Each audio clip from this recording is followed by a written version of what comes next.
Envelope was gone. I had tucked it into the back of my desk drawer, wrapped in a rubber band, safe like treasure. My college fund, $60,000, saved by my grandfather since I was a baby. A promise he made to me when he held me for the first time. She'll never have to crawl the way I did. But when I opened the drawer that morning, the space was empty. My chest went cold. I stormed into the kitchen, heart pounding. Mom sat at the table scrolling through her phone, coffee steaming in front of her. Dad leaned back in his chair, the sports section unfolded like a shield. "Where's my college fund?" My voice cracked halfway through the question. They didn't flinch. Mom sipped her coffee. "We used it." I blinked. "You used it? For what?" Dad folded his paper with agonizing calm. "Your sister's wedding. Do you know how expensive venues are? Dresses? Catering? You'll understand one day, when you have a family." The room tilted. "That was my money. Grandpa saved it for me." "Stop being selfish," Mom snapped. "Your sister deserves her day. You can work, can't you? You're living under our roof. Rent doesn't pay itself." The words slammed into me harder than my father's gaze. Rent. For my own bedroom. On top of 2 part-time jobs. And suddenly, it clicked. The extra shifts, the exhaustion, the way my paychecks disappeared into household expenses. They weren't helping me survive. They were using me to bankroll my sister's fairy tale while draining the future I was promised. My hands trembled against the countertop. "So, you expect me to pay rent, work 2 jobs, and pretend you didn't just steal my life out from under me?" Mom's lips curved into a thin smile. "It's called being part of a family. Sacrifice. You'll thank us one day." Something inside me split, quiet, sharp, final. I grabbed my jacket, my phone, and walked out the door. The sun hit my face like a spotlight, and for the first time, I wasn't just their daughter. I was a storm gathering. Because if they thought silence was my only option, they'd forgotten one thing. Grandpa was still alive. And he was only 1 call away. The phone felt heavier than usual in my hand. My thumb hovered over the number I knew by heart, Grandpa's. But I didn't call. Not yet. Not while my anger still burned like wildfire. Instead, I walked. Past the neatly trimmed hedges of our neighborhood, past the shiny cars lining the driveways, past everything that screamed picture-perfect suburbia. None of it felt real anymore. I ended up at the diner near campus, the one with sticky red booths and a jukebox that only half worked. I sat in the corner, staring at the condensation sliding down a glass of water I didn't order. 2 jobs. Rent. No savings. And now no future. That's what my parents had left me. The waitress, a woman with tired eyes and kind hands, stopped by. "You okay, honey?" I wanted to say no. I wanted to tell her everything. Instead, I smiled weakly and muttered, "Just tired." Her gaze lingered a moment longer than comfort allowed. She knew the look of someone carrying too much. By the time I made it back home, the house was alive with wedding chaos. My sister twirled in her gown while Mom fussed over the hem. Dad filmed on his phone, beaming like he'd won the lottery. Not one of them looked at me. Not one of them noticed the way I stood there, a ghost in my own house. Later, lying in bed, I stared at the ceiling. My sister's laughter drifted down the hall, light and carefree, like it cost nothing. Like it hadn't been bought with my future. I thought about all the years Grandpa had worked double shifts at the factory, how he'd driven a beat-up pickup until it gave out, how he'd tucked away every dollar for me. Because he believed I deserved more. And my parents had treated his sacrifice like confetti at a party. That's when the decision hardened inside me. It wasn't just about the money anymore. It was about truth. About pulling the mask off the perfect family act they paraded to neighbors, friends, and anyone willing to believe the lie. I picked up my phone, scrolled to Grandpa's name, pressed call. His voice crackled through the speaker, warm and steady as always. "Pumpkin? You don't usually call this late. Everything okay?" The lump in my throat almost stopped me. Almost. "No, Grandpa," I whispered. "Everything's not okay. And I need to tell you what they've done." There's a silence on the line, heavier than any words I'd spoken. Grandpa didn't interrupt. He let me pour it all out, the missing envelope, the wedding, the rent, the exhaustion. By the time I finished, my voice was raw.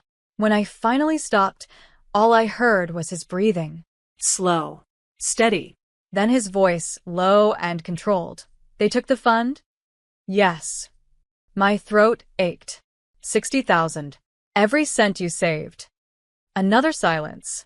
I imagined him sitting in his recliner, jaw tightening, hand gripping the armrest the way he used to when the evening news made him angry.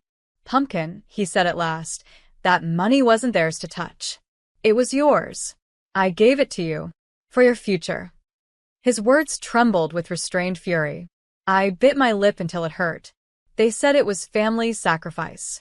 For my sister's wedding. Family sacrifice? He barked out a bitter laugh. Funny how sacrifice always seems to mean you giving up something for them. I closed my eyes. He was right. It had always been that way. Then his voice shifted, calm but sharp, the way it used to be when he gave instructions on fixing something in the garage. Listen carefully. I want you to write everything down. Dates. Conversations. Every detail. Then meet me tomorrow morning at the diner. Don't tell them you're meeting me. Grandpa, what are you going to do? You'll see. The next morning, the diner felt different. Maybe it was the way the morning light poured through the blinds, or maybe it was the steel in Grandpa's eyes when I slid into the booth across from him. He was already there, a folder open in front of him, papers neatly stacked. His old fountain pen rested between his fingers. I handed him the notes I'd scribbled. He read them carefully, lips pressed into a thin line. When he was done, he closed the folder and looked at me with something I hadn't seen in years. Fire. Pumpkin, he said quietly. They think they can bury the truth. But I built my life on making sure people like them don't get away with lies. They want to parade your sister's wedding around like a fairy tale? Fine. Let's show them the cost of that fairy tale. For the first time since I opened that empty drawer, I felt something close to relief. Grandpa wasn't just listening. He was planning. And with him on my side, I knew one thing for certain. My parents' perfect world was about to crack wide open. Grandpa leaned back in the booth, his coffee untouched. They think they've played you, but they've really played themselves. You know why? I shook my head, still trying to catch up with his calm certainty. Because I never trusted your parents with that money in the first place, he said. I told the bank to list it as a custodial fund under your name. The only reason they had access was because you were under 18 when we set it up. But now? You're 21. Which means legally, that account was yours the moment you became an adult. My breath caught. So, what they did is theft, he finished, his voice razor sharp. Not family sacrifice. Not a misunderstanding. Theft. The weight of that word sank into me. Theft. Suddenly, this wasn't just a betrayal I had to swallow. It was something that could be exposed, proven, even punished. Grandpa slid the folder across the table. Inside were bank statements, withdrawal slips, and a copy of the trust agreement. I requested these months ago. I had a feeling. I stared at him. You knew. He shook his head. I suspected. Your parents, they've always had a way of taking what isn't theirs. I hoped I was wrong. But seeing your face last night told me I wasn't. I swallowed hard, anger and relief colliding in my chest. So what do we do? Grandpa's eyes narrowed with a kind of quiet resolve. We don't yell. We don't threaten. We let them dig their own grave. Your sister's wedding is in 3 weeks, right? I nodded. Good. Then we let them build their castle of lies, brick by brick. And when every guest is watching, when every camera is rolling, he paused, his lips curling into something almost like a smile. We tear it down with the truth. The image was so sharp, so cinematic, that I couldn't help it. I smiled. For the first time in weeks, I actually smiled. Grandpa reached across the table and squeezed my hand. They stole your future. Let's give them a memory they'll never escape. As we left the diner, the morning sun hit my face, warm and blinding. But inside me, something colder was settling. A clarity I hadn't felt before. I wasn't just surviving anymore. I was planning. And this time, I wasn't alone. The weeks leading up to the wedding felt like living inside a movie I hadn't agreed to star in. Every corner of the house was draped in ribbons and flowers, deliveries stacking up by the hour, champagne cases, towering boxes of decorations, a custom cake so massive it needed its own van. And through it all, my parents beamed like royalty. They barely looked at me except to bark instructions. Pick up the dry cleaning. Run to the caterer. Don't forget to Venmo your share of the utilities. Utilities. As if I wasn't already covering my own survival with 2 jobs. But this time, I didn't argue. I wrote everything down. Receipts, overheard conversations, even the way Mom bragged on the phone about how generous Grandpa had been to fund the whole wedding. My anger was a live wire under my skin, but Grandpa's words echoed. Don't yell. Don't threaten. Let them bury themselves. So I bit my tongue. And I waited. The night before the wedding, I found myself in my childhood bedroom, the one they still charged me rent for, staring at the pale pink walls I once thought were safe. My suitcase sat packed in the corner. Not because I was running away, but because I already knew I wouldn't be coming back here once it was over. Grandpa called. You ready? I pressed the phone tighter to my ear. I think so. Don't think, he said firmly. Be sure. Tomorrow, you're not the broken girl they see. Tomorrow, you stand taller than them all. You'll have truth in your hands, and that's heavier than any bouquet or champagne glass. I closed my eyes, breathing in his words. Truth. The next morning, the venue glittered with perfection. White tents stretched across the lawn, chandeliers swayed in the summer breeze, and guests arrived in sleek black cars. My sister floated down the aisle in a gown that looked like it had been stitched from clouds. Cameras flashed. Applause thundered. And then the reception began, a whirlwind of toasts, dancing, and endless praise for the selfless parents who had given their daughter her dream wedding. Every word felt like a needle stabbing deeper into my chest. But I kept my smile. I kept my silence. Because Grandpa was right. The bigger the illusion, the sweeter the collapse. And when the microphone was passed my way, I knew the collapse would finally begin. The microphone felt heavier than it should. I could hear my pulse in my ears as I stood, my champagne glass in hand. Guests leaned in, expecting some sweet sibling toast. My sister's smile glittered like her sequin dress, but I saw the smug curl at the edges. My parents sat proud at the head table, basking in applause they hadn't earned. I cleared my throat. First, congratulations to my sister. She looks beautiful tonight. Scattered claps. Cameras rose, recording. And thank you to my parents, I added, my voice smooth, rehearsed, for giving her this fairy tale wedding. Really? It must have taken a lot of sacrifice. Mom's eyes glinted with warning. Dad shifted in his chair. I could feel their stares stabbing me, but I kept my gaze steady on the crowd. You know, I said slowly, this wedding wasn't just a gift of love. It was a gift of misused trust. Because while my sister was walking toward her dream, I was walking to 2 jobs. Paying rent to my own parents. Living paycheck to paycheck. Wondering why my college dreams had to die. A murmur rippled through the tables. But now I know why. I continued, reaching into my clutch. My hands didn't shake. Grandpa's words anchored me. I pulled out the folder he'd given me, crisp papers neatly clipped. Because my college fund, all $60,000 of it, was stolen. By the very people clapping at this table tonight. Gasps cut through the air. My sister froze, her fork halfway to her mouth. Mom's smile evaporated. Dad's fists clenched against the linen. I laid the papers on the podium. Bank statements. Withdrawal slips. A trust agreement with my name on it. Everything you need to see how this fairy tale was paid for. The silence was suffocating. Then came the whispers, sharp and cutting. Someone in the back muttered, "Unbelievable." My sister stammered, "You're ruining my wedding." "No," I interrupted, locking eyes with her. My voice didn't waver. "You ruined my future. I'm just telling the truth." The crowd wasn't looking at her anymore. They were looking at them, my parents, faces pale, masks slipping. And in that moment, the first crack split through their carefully built illusion. I stepped back, handed the mic to the stunned DJ, and sipped my champagne. The taste was sharp, almost bitter. But it was the taste of power returning. The music didn't come back on right away. The band shifted awkwardly, the violinist lowering her bow. A few guests coughed into their napkins, others whispered too loudly to hide. I saw one uncle pull out his phone, snapping photos of the documents I'd left on the podium. My sister stood, the lace of her gown trembling as much as her hands. "She's lying," she cried, her voice pitching into hysteria. "She's jealous and bitter and—" "Check the dates," I said calmly, pointing at the folder. The withdrawals started 2 months before I graduated high school, right when I needed that fund for college.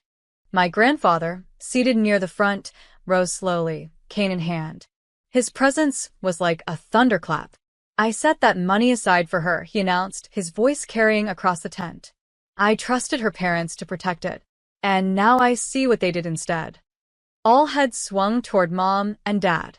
Mom tried to speak, some half-formed excuse about family priorities, but the venom in the crowd was already coiling. One bridesmaid whispered too loudly, "They made her pay rent." Another gasped, "While funding the circus?" Dad slammed his fist against the table, the silverware clattering. "Enough. This is my family's business, not yours." But that was the final nail. Because family business doesn't hold up in a room full of witnesses with phones recording. Family business doesn't stop Grandpa from calling his lawyer, who I noticed quietly slipped out of the tent with the papers in hand. My sister's new in-laws exchanged horrified glances, whispers crackling between them like static.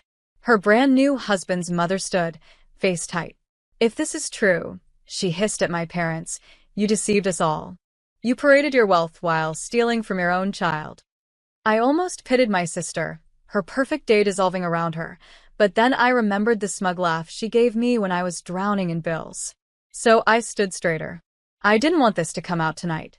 But when someone steals your future, when your own parents profit off your pain, the truth has to find air eventually. The tent was no longer filled with applause. It was filled with judgment, with shame so thick it clung like smoke. And for the first time in years, it wasn't on me. It was all on them. By the time the cake was rolled out, the wedding had unraveled into whispers and stares sharp enough to slice through silk. My parents sat stiff, pale, their glory crumbling in real time. My sister clung to her bouquet like it might shield her from judgment, but the spotlight refused to leave them. Grandpa didn't wait. He pulled me aside, his hand firm on my shoulder. "The trust is legally binding," he said. "What they did is theft. I'll handle the lawyer. You focus on reclaiming your life." I nodded, my chest tight with something I hadn't felt in years: relief. Within weeks, the fallout was everywhere. The lawyer froze my parents' accounts pending investigation. Their picture-perfect social circle, the neighbors they bragged to, the church committee they lorded over, turned cold. My sister's in-laws demanded explanations they couldn't give, their disgust echoing louder than any applause had that night. I didn't need revenge delivered with fire. I watched as silence did the work. Invitations stopped arriving in their mailbox. Friends stopped answering their calls. And when the case moved forward, when the restitution papers came, their proud signatures had no choice but to bend in ink. The $60,000 was restored, not as a gift, not as an allowance, but as rightfully mine.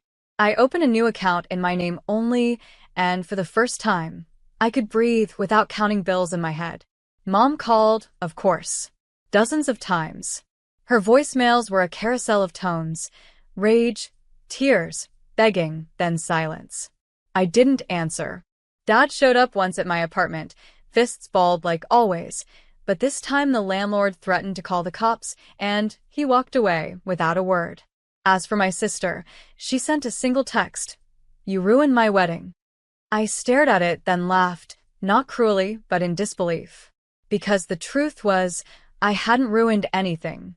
I had only spoken. The ruin was built into the lies they stacked on my back. What happens when silence is louder than revenge? You learn you don't need to scream. You just need to let the truth breathe. I walked across campus the day I re-enrolled, sun warming my face. Students brushed past me, carrying books, talking about classes. I wasn't behind anymore. I was right where I was supposed to be. And as the doors of the lecture hall opened before me, I whispered to myself the only closure I needed. It's mine again.